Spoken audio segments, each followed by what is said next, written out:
मेरा देवर अभी अपने नाना नानी के घर में ही रह रहा था और उसकी उम्र 16 साल हो गई थी और अब वह अपने ही घर या नहीं हमारे साथ ही रहने लगा था।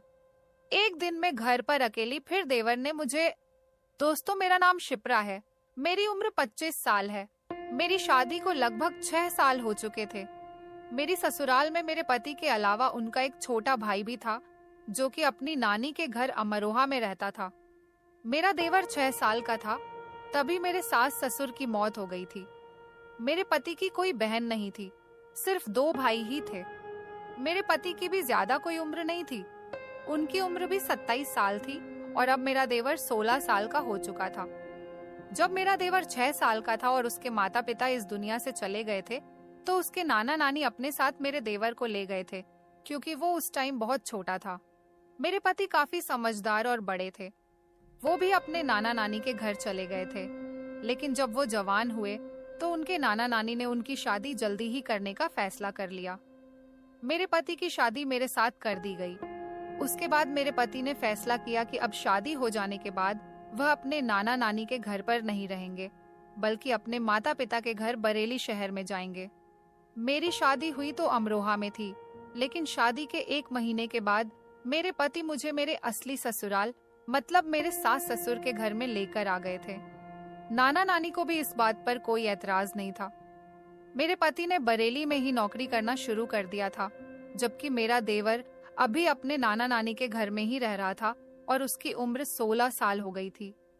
मेरी शादी को लगभग 6 साल गुजर गए थे और इस घर में मैं अकेली ही रहती थी। एक बार मेरी ज्यादा तबीयत खराब हो जाने पर जब मेरा देवर हमारे घर पर आया और वह मार्केट से सब्जी लेकर आया तो वह रोज सब्जी के साथ साथ RS50 की फिटकरी भी लेकर आता था। झिझक की वजह से मैं उससे कुछ भी नहीं पूछ पाती थी क्योंकि वह मेरा देवर था और फिटकरी को लेकर खामोशी से मैं एक डिब्बे में रख दिया करती थी। लगभग पूरे 20 दिन के बाद मेरे पास फिटकरी बहुत सारी जमा हो गई थी। आखिरकार मैंने एक दिन अपने देवर को बुलाकर इसकी वजह पूछी तो जो मेरे देवर ने मुझे वजह बताई उसे सुनकर तो मेरे होश ही उड़ गए थे, क्योंकि उसने मुझे जब फिटकरी लाने की वजह बताई तो मैं खुद भी कंफ्यूजन में चली गई थी। मेरे देवर की उम्र 16 साल थी। दर्द से मेरा बुरा हाल हो रहा था और मुझसे घर का कोई काम भी नहीं होता था। मेरा देवर उन दिनों अपने ननिहाल में रह रहा था। मैं अपने घर का सारा काम अकेले ही करती थी। ना मेरे सास ससुर थे और ना ही कोई और। इस बड़े से घर में मैं अकेली ही रहती थी अपने पति के साथ। मेरे पति भी रात को ही घर में घुसते थे या फिर संडे के दिन उनकी छुट्टी होती तो वह दोपहर तक घर पर मौजूद होते थे। उसके बाद वह अपने फ्रेंड्स के साथ घूमने के लिए घर से निकल जाते थे और फिर रात के 11 बजे घर में घुसते थे। सारा दिन मैं घर पर अकेली रहती थी और घर के काम में बिजी रहती थी। मेरे पति को साफ सफाई बहुत पसंद थी और उनको अपना हर काम टाइम से चाहिए होता था। अगर उनका कोई काम करने में मुझे देरी हो जाती थी तो वह मुझ पर बहुत गुस्सा किया करते थे। और हमारे घर में कोई नौकरानी भी नहीं थी क्योंकि हम 2 ही लोग तो रहते थे, लेकिन घर बहुत ज्यादा बड़ा था इसलिए घर का काम भी ज्यादा ही होता था। घर के सारे काम की जिम्मेदारी सिर्फ और सिर्फ मुझ पर ही थी। एक दिन मेरी बहुत ज्यादा तबीयत खराब हो गई थी। घर का कोई काम भी नहीं हो रहा था। घर का सामान इधर उधर बिखरा पड़ा था। एक तरफ मैले कपड़ों का ढेर लगा हुआ था क्योंकि काफी दिनों से मैंने कपड़े भी नहीं धोए थे, और दूसरी तरफ मुझे खाना बनाने की भी टेंशन हो रही थी क्योंकि मेरे पति शाम को 6 बजे घर पर आ जाते थे तो उन्हें पूरे 6:30 बजे खाना चाहिए होता था।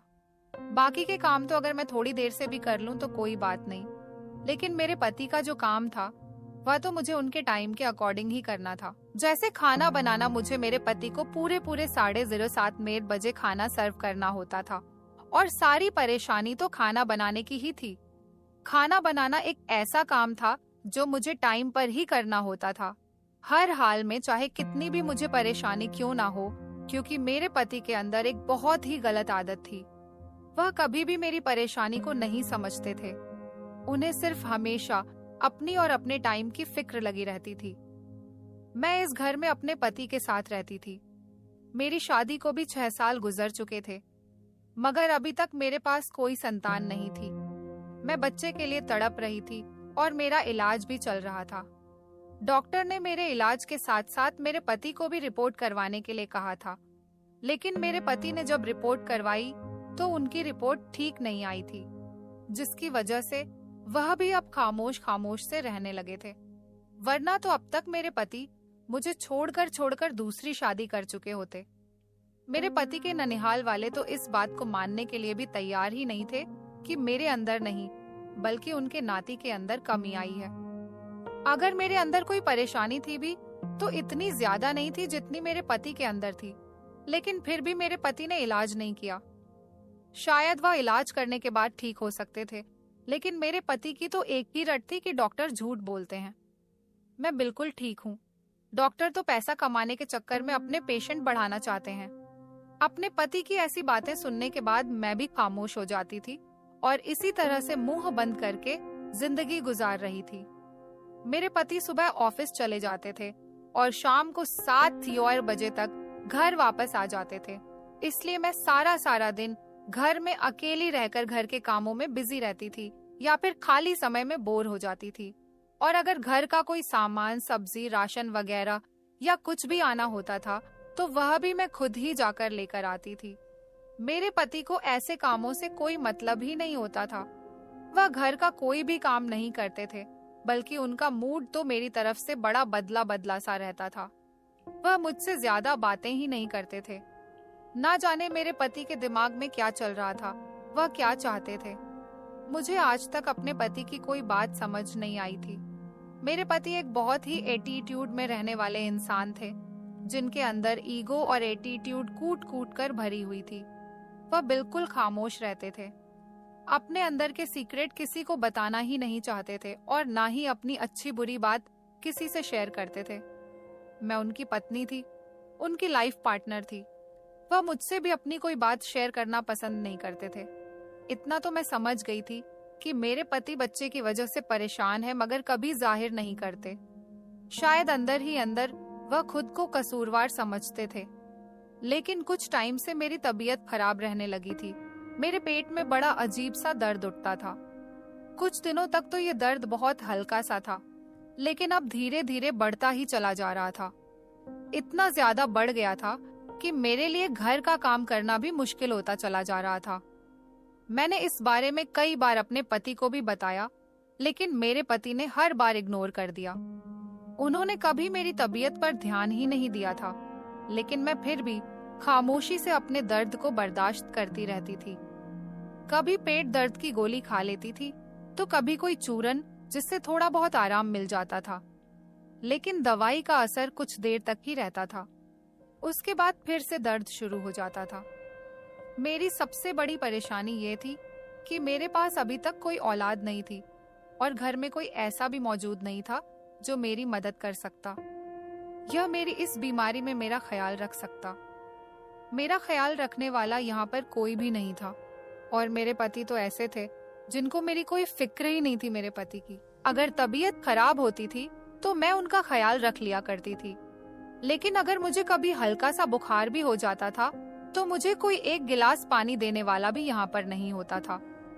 एक दिन अचानक अमरोहा से मेरे पति की नानी और मेरा देवर हमारे घर पर आ गए। मेरे पति की नानी हमारे किसी रिश्तेदार के यहाँ शादी में आई हुई थी और उसके बाद हमारे घर हमसे मिलने भी आ गई। मुझे देखकर वह परेशान हो गई थी। रात का टाइम था और मेरा दर्द बढ़ता ही चला जा रहा था। मेरे पति अपने दोस्तों के साथ गए हुए थे। हमारे दरवाजे की बेल बज रही थी। मुझे आवाज तो आ रही थी, लेकिन मेरे अंदर इतनी हिम्मत नहीं थी कि खड़े होकर बाहर तक जाकर दरवाजा खोल दूं। लेकिन हमारे घर पर मेरे पति के अलावा कोई आता जाता भी नहीं था, इसलिए मुझे उठाना ही पड़ा। मैं समझी कि मेरे पति आए होंगे, लेकिन जब मैंने दरवाजा खोला और सामने अपने पति की नानी और देवर को देखा तो मैं बहुत खुश हो गई थी और हैरान भी हो गई थी। वह बेचारी न जाने कब से बेल बजा रही थी। मेरी सास अंदर आते ही कहने लगी, बहू, इतनी देर से दरवाजा बजा रही हो तुम, खोल क्यों नहीं रही थी? मैंने पहले उन लोगों को बैठने के लिए कहा और मैं फ्रिज से निकालकर उनके लिए ठंडा ठंडा पानी लेकर आ गई और उनको पिलाया। उसके बाद मैंने नानी जी को भी अपनी सारी कहानी के बारे में बताया कि मुझे क्या परेशानी हो रही है। उन्होंने जब मुझे गौर से देखा तो मेरा चेहरा दर्द से पीला पड़ा हुआ था और मेरे चेहरे से साफ जाहिर हो रहा था कि मुझे बहुत कमजोरी हो गई है। नानी जी ने कहा, बहू, मैं जरा जल्दी में हूँ क्योंकि तुम्हारे नाना जी की तबीयत भी ठीक नहीं है, वरना मैं यहाँ पर तुम्हारा ख्याल रखने के लिए तुम्हारे पास रुक जाती। मेरी टिकट्स बुक है और तुम्हारे नाना जी भी फोन करके मुझे जल्दी बुला रहे हैं। मुझे हर हाल में अभी निकलना है। मैं तो यहाँ तुम लोगों से मिलने के लिए आई थी। सोचा यहाँ आई हूँ तो तुम लोगों से मिलती ही चलूं, लेकिन घर पर अगर तुम्हारे नाना जी की तबीयत खराब ना होती तो मैं तुम्हारे पास जरूर रुक जाती और तुम्हें डॉक्टर के पास लेकर जाती, लेकिन मैं भी मजबूर हूँ, नहीं रुक सकती। नानी जी ने ऐसा कहा और फिर उन्हें एक आइडिया आया। उनके साथ मेरा 16 साल का देवर भी आया था। नाना जी ने कहा कि मैं तुम्हारे पास धीरज को छोड़कर जा रही हूँ, तुम इसके साथ डॉक्टर के पास चली जाना और यह तुम्हारा ख्याल भी रखेगा और तुम्हारे सारे काम भी करेगा। धीरज की इन दिनों वैसे भी स्कूल की छुट्टियां चल रही हैं और वैसे भी इस टाइम तुम्हें किसी के सहारे की बहुत जरूरत है। धीरज के पास कुछ कपड़े तो है, बाकी के कपड़े मैं भिजवा दूंगी। धीरज बहुत काम का बच्चा है, वैसे भी यह तुम्हारा देवर है, यह तुम्हारा ख्याल नहीं रखेगा तो और कौन रखेगा। नानी जी मेरे लिए बहुत फिक्रमंद हो रही थी, इसलिए उन्होंने मेरे देवर धीरज को हमारे घर पर छोड़ दिया और उसके बाद वह अपने घर अमरोहा चली गई। इससे पहले जब मैंने अपने देवर को देखा था तो वह काफी छोटा और कमजोर सा लड़का था, लेकिन अब तो अच्छा खासा बड़ा और हेल्दी लग रहा था। वह लंबाई में बिल्कुल अपने बड़े भैया पर गया था। मेरे पति भी अपनी उम्र से ज्यादा बड़े लगते थे। इसी तरह से मेरे देवर की उम्र भी अभी सिर्फ 16 साल की थी, लेकिन देखने में वह 22 साल का लड़का लग रहा था, जिसके साथ साथ धीरज बहुत खामोश बिहेवियर वाला लड़का था और उसका नेचर भी अच्छा था।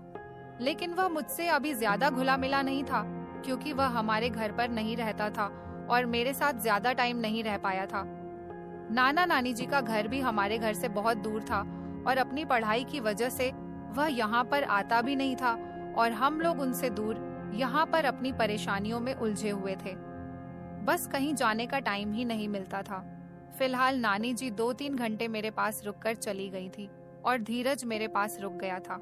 नानी जी के कहने पर वह मुझे अगले दिन डॉक्टर के पास भी ले गया था। मेरे पति को भी धीरज के घर आने से बहुत खुशी मिली थी। डॉक्टर के यहाँ मैं खुद भी जा सकती थी, लेकिन अकेले जाने से मुझे बहुत डर लगता था क्योंकि मैं ज्यादा रास्ते नहीं जानती थी। हमारा घर बहुत सुनसान एरिया में था, इसलिए मैं घर से ज्यादा बाहर भी नहीं निकलती थी और अस्पताल भी हमारे घर से बहुत दूर था, तो जाते जाते बहुत देर हो जाती थी।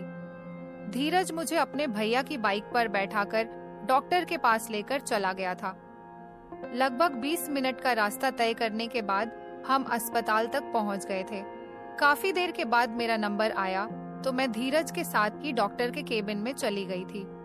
धीरज भी एक तरफ को साइड में खामोशी से बैठ गया था। डॉक्टर ने मेरा अल्ट्रासाउंड किया और एक बड़ी अजीब सी बीमारी के बारे में बताया था। डॉक्टर ने बताया था कि यह एक ऐसी बीमारी है जो बढ़ती हुई उम्र के साथ साथ बढ़ती रहती है।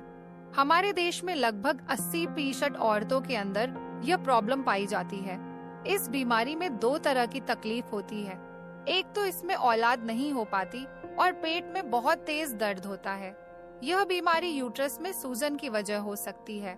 आपके यूट्रस पर सूजन आ गई है। अगर औरत को पहले से ही बच्चा होता है तो फिर उसका दूसरा बच्चा बहुत मुश्किल से होता है और बहुत टाइम के बाद होता है। इसका इलाज सिर्फ इतना है कि औरत को लंबा इलाज करना होता है, लगभग 1 साल का, और परहेज तो बहुत ही ज्यादा करना है। और इसका हल सिर्फ यही है कि आपको जल्द से जल्द अपनी सूजन को खत्म करना होगा, वरना आप कभी माँ नहीं बन सकेंगी। मैंने डॉक्टर से पूछा, इसमें इलाज का कितना खर्चा आ जाएगा?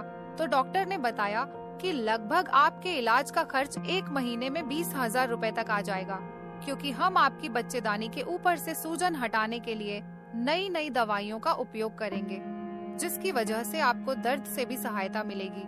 दवाई के जरिए हम आपके शरीर की सारी सूजन खत्म कर देंगे और तब बच्चेदानी की सूजन को खत्म करने पर ध्यान देंगे, ताकि आने वाले टाइम में आपकी गोद भर सके और आपके पास संतान ए सके और आप इस तकलीफ से भी आजाद हो जाएंगी। इसलिए मैं आपको अच्छी दवाई दूंगी और आपका अच्छा इलाज करूंगी। लेकिन आपको कुछ रिपोर्ट्स करवानी होंगी, उसके लिए आपको लगभग 10,000 रुपए रिपोर्ट्स के लिए देने होंगे। धीरे धीरे ट्रीटमेंट शुरू होगा तो आपकी बॉडी पर काफी असर फील होने लगेगा और आपका दर्द भी कम होने लगेगा और दर्द एक दिन बिल्कुल ठीक हो जाएगा, क्योंकि जिस इंसान के शरीर में सूजन होती है उसको काफी सारी प्रॉब्लम्स हो जाती है। पैसों की बात सुनकर तो मैं खामोश हो गई थी, क्योंकि 10,000 रुपए मेरे लिए बहुत बड़ी रकम थी। इस महंगाई के दौर में तो अपने घर का खर्चा करना ही बड़ा मुश्किल हो रहा था और फिर डॉक्टर का खर्चा करना मुझे थोड़ा मुश्किल लग रहा था। अब मैं इतने ज्यादा पैसों का बंदोबस्त कैसे करती? मेरे पास तो सिर्फ 2 या 3 हजार ही रहते थे। 2 दिन की दवाई लेने के बाद खामोशी से उठकर हम लोग वहाँ से चले आए थे। सारे रास्ते मुझे यही टेंशन हो रही थी कि इलाज के लिए पैसों का बंदोबस्त कैसे होगा, और टेंशन की वजह से मेरी हालत खराब होती जा रही थी, क्योंकि मेरे पति मुझे खर्च करने के लिए पैसे नहीं देते थे। कभी कभी पैसे दे दिया करते थे और उन्हें तो मेरी कोई फिक्र ही नहीं रहती थी। अगर मैं उन्हें अपनी तबीयत के बारे में बताती और इलाज के पैसे मांगती तो वह उस पर भी ध्यान नहीं देते, इसलिए मुझे टेंशन ज्यादा हो रही थी। 2 घंटे बाद जब हम घर पहुँचे तो मैं बहुत ज्यादा उदास हो गई थी और मेरा दर्द भी बहुत बढ़ गया था। अब धीरज ने मेरी हालत देखी तो मुझसे कहा कि भाभी आप आराम करो, मैं आपकी दवाई लेकर आता हूँ। पहले तो धीरज ने मुझे खाना सर्व किया और उसके बाद मुझे दवाई दी। दवाई खाने के बाद मैं थोड़ी देर सोने के लिए लेट गई थी, लेकिन मेरे दिमाग में यही था कि मुझे खाना बनाना है। घर के बहुत सारे काम भी पड़े हुए हैं। मुझे दर्द में भी आराम नहीं मिल पा रहा था। फिर मुझे शाम की चाय भी बनानी थी। मैं ये सब कुछ सोच ही रही थी कि इतने में ही धीरज चाय का कप लेकर मेरे कमरे में आ गया और खामोशी से रखकर वापस चला गया। मैंने चाय पी तो मुझे दर्द से कुछ आराम मिल गया था। मैंने कभी पहले सुना था कि पेट में अगर दर्द हो तो कोई गर्म चीज पीनी चाहिए। फिर मुझे याद आया कि मुझे कपड़े भी तो धोने हैं, कपड़े भी बहुत हो गए हैं और फिर रात का खाना भी बनाना है। शाम के 6 बज चुके थे। मेरे पति 07 बजे आते थे तो उन्हें 07:30 बजे खाना चाहिए होता था। मैं जैसे ही खाना बनाने के लिए उठकर किचन की तरफ गई तो मैंने देखा कि मेरा देवर किचन में खड़ा हुआ खाना बना रहा था। मैंने बड़ी हैरानी से उसकी तरफ देखा तो उसने कहा, भाभी मुझे आदत है, मैं नानी के घर भी नानी के साथ काम में मदद करवा देता हूँ। आपको खाना बनाने की कोई जरूरत नहीं, मुझे दाल और रोटी बनाना आता है, मैं दाल रोटी बना लूंगा। मैंने अपने देवर से कहा, नहीं, तुम्हारे भैया को हर किसी के हाथ का खाना पसंद नहीं आता, इसलिए खाना तो मुझे ही बनाना पड़ेगा। धीरज की बातें मुझे बड़ा हैरान कर रही थी। वह लगभग 16 साल की उम्र का लड़का था और बातें कोई 20-22 साल वाले समझदार लड़के की तरह कर रहा था। कुछ बच्चे टाइम से पहले ही जवान और समझदार हो जाते हैं। धीरज भी उन्हीं लड़कों में से एक था। मैंने धीरज से कहा, तुम खाना मत बनाओ, जैसा भी होगा मैं खुद खाना बना लूंगी। आज खाने में सब्जी बना लेते हैं, इसलिए तुम मार्केट से जाकर सब्जी ले आओ। तुम बस मुझे सब्जी ला दो, मैं खाना बनाना शुरू करती हूँ। मैंने धीरज को पैसे दिए और वह सब्जी लेने के लिए बाजार चला गया था। थोड़ी देर के बाद जब वह घर वापस आया तो मैंने सामान चेक किया। सारा सामान पूरा था, लेकिन एक बड़ी अजीब सी चीज थी जो सामान के साथ ही निकली थी। मैंने बड़ी हैरानी से पैकेट को खोलकर देखा तो उसके अंदर फिटकरी थी। धीरज बाजार से फिटकरी लेकर आया था। मैं सोच में पड़ गई थी कि वह यह फिटकरी क्यों लेकर आया है, लेकिन मैंने उसे फिटकरी के बारे में कुछ नहीं पूछा। मुझे लगा कि शायद वह गलती से लेकर आ गया होगा। लेकिन अगले दिन फिर जब मैंने अपने देवर से सामान मंगाया तो सामान के अंदर फिर से फिटकरी निकली। अब वह हर दिन ही सामान के साथ साथ मार्केट से फिटकरी लाने लगा था। मैं उससे कुछ भी मंगवाती तो वह RS50 की फिटकरी जरूर लेकर आता था। मैं उस फिटकरी को एक डिब्बे में करके रख दिया करती थी, लेकिन इतनी ज्यादा फिटकरी मेरे पास इकट्ठी हो गई थी कि फिटकरी का पूरा डिब्बा ही भर गया था। यहाँ तक कि फिटकरी का ढेर लग गया था। मेरा देवर धीरज बड़ा मासूम लड़का था और बहुत सीधा था। मेरे अंदर हिम्मत नहीं हो रही थी कि मैं उसे फिटकरी के बारे में किस तरह से पूछूं कि वह आखिर सामान के साथ साथ फिटकरी क्यों लेकर आता है। धीरज के आने से सिर्फ मुझे ही नहीं बल्कि मेरे पति को भी बहुत आसानी हुई थी। उन्हें भी अगर बाहर से कुछ मंगवाना होता था तो वह धीरज को भेज देते थे, वरना तो वह पहले ऑफिस से इतने थके हुए आते। उन्हें भी अगर बाहर से कुछ मंगवाना होता था तो वह धीरज को भेज देते थे और उसके बाद अपने दोस्तों के साथ घूमने के लिए निकल जाते थे। अगर उन्हें कोई काम याद आ जाता तो वह धीरज से ही करवा लेते थे। धीरज के आ जाने से हम दोनों पति पत्नी के काम बहुत आसान हो रहे थे। जिन पति पत्नी के बच्चे नहीं होते, उनका दर्द शायद ही दुनिया में कोई समझ सकता है। हम पति पत्नी भी इस तरह की परेशानी से ही गुजर रहे थे।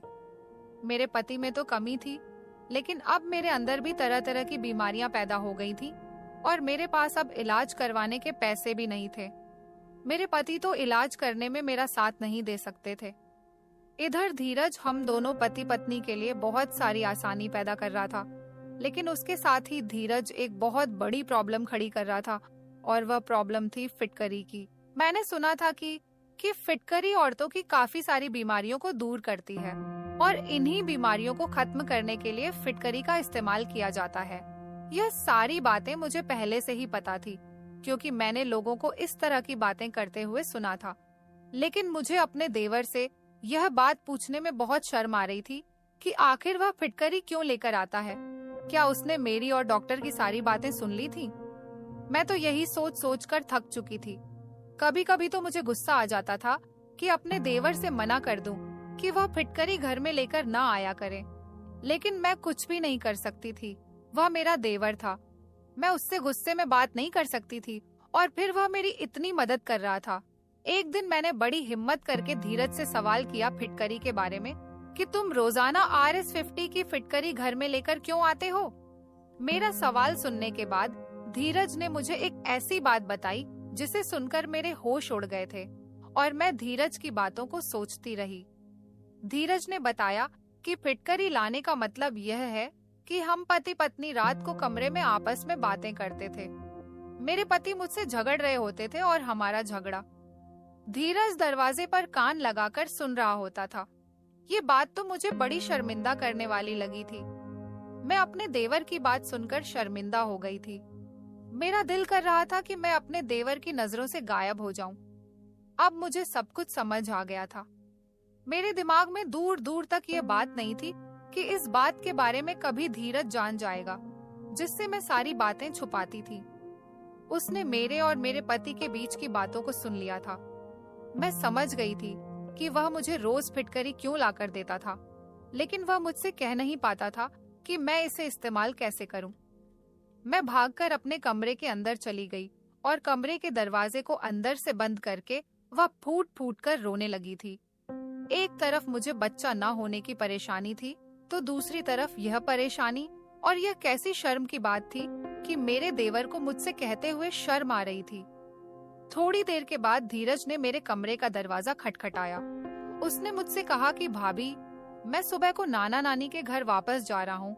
अब और दिन में यहाँ पर नहीं रह सकता। आपके और भैया के साथ रहकर यहाँ पर मुझे बहुत खुशी हुई। मैंने कुछ नहीं बोला था। मैं इतनी ज्यादा शर्मिंदा हो रही थी कि मैं उससे नजरें नहीं मिला पा रही थी और इतनी ज्यादा गिल्टी फील कर रही थी कि उससे यह भी नहीं कह सकती थी कि तुम थोड़े दिन और रुक जाओ। अगले दिन निकलते ही धीरज 060 बजे की ट्रेन से अमरोहा वापस चला गया था। उसके यहाँ पर होने से मुझे बहुत ज्यादा आसानी थी और उसके जाने के बाद दिन ब दिन परेशानी बढ़ती चली जा रही थी। धीरज को गए हुए लगभग 1 हफ्ता हो गया था। एक दिन मैं फिटकरी के डिब्बे को निकालकर बाहर ले आई। उस फिटकरी को देखकर मुझे धीरज की बातें याद आने लगी थी, तो बड़ा अजीब सा एहसास हुआ। मेरा दिल किया कि मैं यह सब बाहर कचरे में फेंक देती हूँ, लेकिन फिर मैंने सोचा कि धीरज जी सब कुछ मेरी भलाई के लिए ही तो कर रहा था। उसने कुछ गलत तो नहीं किया था। मैंने थोड़ी सी फिटकरी उठाई और नहाने के पानी में डाल दी। थोड़ी देर के बाद फिटकरी पानी में घुल गई तो मैं उस पानी से नहा ली। मैं काफी दिनों तक उस फिटकरी वाले पानी से नहाती रही और फिर धीरे धीरे मेरी बीमारी खत्म हो गई। मेरी यही बीमारी थी। मेरी बॉडी से बहुत ज्यादा बदबू आती थी और मैं घर में अकेली रहती थी, इसीलिए कोई इस बदबू को ज्यादा महसूस नहीं कर पाता था। लेकिन मेरे पति तो रात को मेरे साथ रहते थे। मैं खुद को साफ सुथरा रखने की बहुत कोशिश करती थी, लेकिन यह एक बीमारी थी। रोजाना मैं फिटकरी वाले पानी से नहाती थी। धीरे धीरे नहाते हुए मुझे लगभग 1 महीना गुजर गया था और मेरी बॉडी से बदबू खत्म होती जा रही थी। यहाँ तक कि मेरी सारी बीमारियां भी कम होने लगी थी। पहले तो रोज मेरे पति मुझसे झगड़ा किया करते थे। इस बात पर मेरे पति यही कहते थे कि मुझे तुम्हारे शरीर से बहुत बदबू आती है। एक रात मेरे पति इसी बात पर मुझसे झगड़ा कर रहे थे। तभी धीरज ने हमारी बातें सुन ली थी और उसने बताया कि आपकी बातें सुनने के बाद ही मैं रोजाना आपके लिए बाजार से फिटकरी लेकर आता था, ताकि मैं उस पानी से नहाकर अपनी बीमारी से जान छुड़ा सकूं। धीरज ने बताया कि अमरोहा में उसके पड़ोस में रहने वाले एक आदमी को भी यही बीमारी हो गई थी। उसके रोजाना नहाने के बावजूद भी उसके शरीर की बदबू नहीं जाती थी और इसी वजह से उसकी पत्नी उसे छोड़कर चली गई थी। वह लोगों को मुंह दिखाने काबिल नहीं रहा था। उसने बताया कि हम आस पड़ोस के लोग भी उससे दूर ही रहा करते थे, लेकिन उसने फिर किसी डॉक्टर का इलाज किया। डॉक्टर ने बताया कि तुम फिटकरी वाले पानी से नहाना शुरू कर दो, धीरे धीरे तुम्हारी परेशानी खत्म हो जाएगी। और जैसे ही उस आदमी ने फिटकरी वाले पानी से नहाना शुरू किया तो उसकी सारी बीमारी खत्म हो गई और उस आदमी की दूसरी शादी भी हो गई थी। मैंने महसूस किया कि मेरी बॉडी से निकलने वाली बदबू की वजह से मेरे पति मुझसे रोज झगड़ा करते रहते थे। अब उनकी यह शिकायत भी खत्म हो गई थी। मैं हैरान थी कि कैसे मेरी परेशानी मेरा देवर समझ गया था और उसने मेरी मदद की, वरना मुझे तो लग रहा था कि मेरी इस बदबू वाली बीमारी के बारे में अगर किसी को पता चल गया तो मेरी बड़ी इंसल्ट होगी। लेकिन मेरे देवर ने मेरी सारी परेशानी खत्म कर दी थी। वह मुझे बताने में बहुत शर्माता था और मैं भी बहुत शर्माती थी, और इसी शर्मिंदगी की वजह से मैंने कभी उसे यह सवाल नहीं किया था। लेकिन धीरज के चले जाने के बाद मुझे ऐसा लगता था कि मेरे पति के घर के साथ साथ उसका भी इस घर पर उतना ही हक है। मैंने अपने पति से कहकर धीरज को हमारे घर परमानेंट रहने के लिए बुला लिया था और मेरी जिंदगी से अकेलापन भी दूर हो गया था। नाना नानी जी ने धीरज को हमारे घर पर भेज दिया था। धीरे धीरे मेरी बीमारी भी दूर हो गई थी। मैंने अपने सोने के कुंडल बेच दिए और अपना इलाज भी करवा लिया था। वैसे तो मेरा इलाज इतना ज्यादा लंबा भी नहीं चला था, क्योंकि फिटकरी के पानी से मेरे पेट की सूजन भी कम हो गई थी। अब मुझे वह दर्द भी होना बंद हो गया था। मेरा देवर हमारे घर पर आकर रहने लगा था। डॉक्टर से मेरे पति का भी ट्रीटमेंट शुरू हो गया था। मेरे पति अब मुझसे खुश रहने लगे थे। डॉक्टर ने दवाई के तौर पर मुझे कुछ गोलियां दी थी। वह मुझे अपने पति को पानी में मिलाकर देनी होती थी। मेरे पति उस दवाई को आसानी से खा लेते थे, क्योंकि मेरे पति रात को सोने से पहले गर्म पानी पीते थे। मेरी दवाई भी चल रही थी और मेरे पति भी अपना इलाज ठीक तरह से कर रहे थे। लगभग 3 महीने इलाज करने के बाद मुझे पता चला कि मैं माँ बनने वाली हूँ। मुझे तो इस खबर पर यकीन ही नहीं आ रहा था। मेरी खुशी के ठिकाने ही नहीं थे। मुझे यकीन नहीं हो रहा था कि इतनी जल्दी इलाज करने के बाद मुझे माँ बनने की खुशी मिल जाएगी। मेरे पति की भी खुशी के ठिकाने नहीं रहे थे। भगवान ने मेरी सूनी गोद भी भर दी थी।